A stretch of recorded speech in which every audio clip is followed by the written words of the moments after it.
How would you feel about charging your electric vehicle with solar panels? Well, according to this new feature by Tesla, you can do just that. But is it all it's cracked up to be, or just another attention grabber?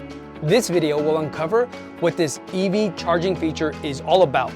But be forewarned, I'm going to lay the opinion on thick, and you're welcome to respond with yours.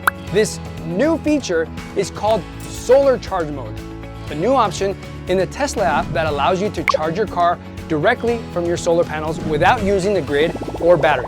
Tesla claims this feature will help you reduce your carbon footprint and electricity bills using clean energy. So how does it work? According to Tesla, when you enable Solar Charge Mode, your car will communicate with your solar inverter and divert power to your car. Sounds reasonable enough, but don't get too excited. This feature is a flop. It's like using square wheels for your truck. It's ridiculous and awful. I have 3 reasons to back up my claim. The first reason is the potential economic efficiency. Man, I love big multi-cylinder words. They make me feel smart. First, let me explain energy arbitrage. It's the practice of buying or selling electricity at different prices, especially with demand charges or time of use.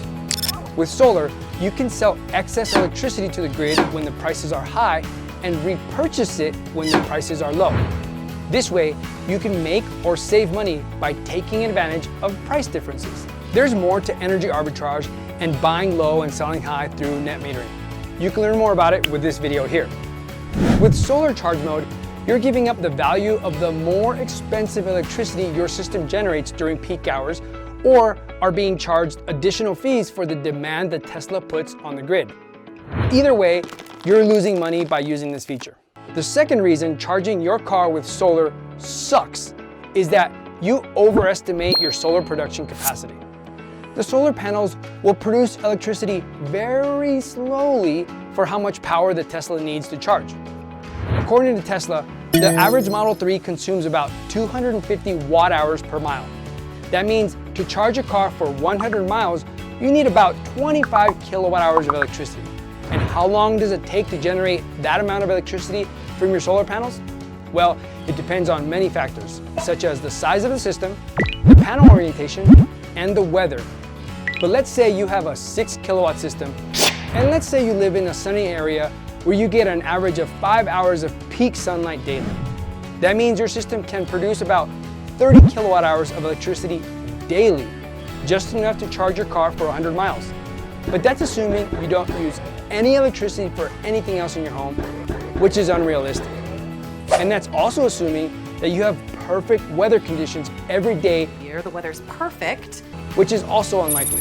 And those 25 kilowatt hours are produced throughout the entire day, which I'm sure you'd be less than thrilled waiting one whole day to get 25 kilowatt hours into your Tesla. Now, the third reason this feature sucks is because you have to buy a Powerwall. why? Tesla says that the Powerwall acts as a buffer between your panels and your car and helps smooth out fluctuations in solar power. But is it really necessary? The way most solar panel systems are installed is power from your panels goes directly into your main service panel, where it's distributed based on need and production. Think of solar electricity like water, in that it has to go somewhere. So if it doesn't go into a circuit in your house, including an EV charger, then it goes back to the grid where you're paid a rate based on your net metering agreement. If you installed solar to be green, Benjamin's green, not chlorophyll green, I'd suggest you don't charge your car with solar. Instead, collect the higher value for the electricity you produce. If you can, charge your EV in the middle of the night when you'll likely be charged less for electricity. I'd love to hear from you in the comments if you have an EV with solar and how you would use or not use this feature. Or perhaps you're already charging your EV with solar.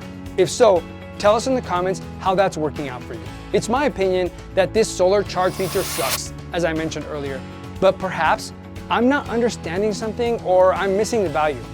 I feel the same about the Enphase sunlight backup system, which costs a pretty penny to install and falters if there's any cloud cover or as soon as the sun goes down.